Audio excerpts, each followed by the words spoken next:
Եթե մենք խոսում ենք Հայաստանի էներգետիկ անվտանգության եւ տարածաշրջանում էներգետիկ դիրքավորման տեսանկյունից,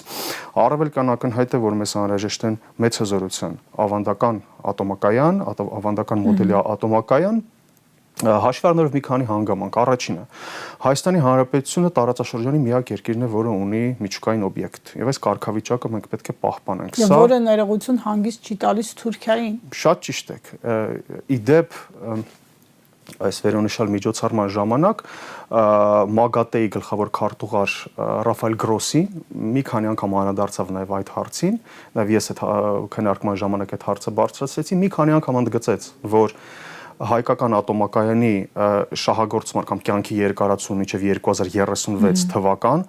ամբողջությամբ տեղավորվում է ՄԱԳԱՏԵ-ի կողմից սահմանված նորմատիվ կարգի մեջ, վերահսկվում է ՄԱԳԱՏԵ-ի կողմից, որը ինչպես հասկանում ենք միակ անդրազգային կառույցն է, որը լիազորված է նման գնահատականներ տալու եւ ամբողջությամբ անվտանգ է տարածաշրջանի համար։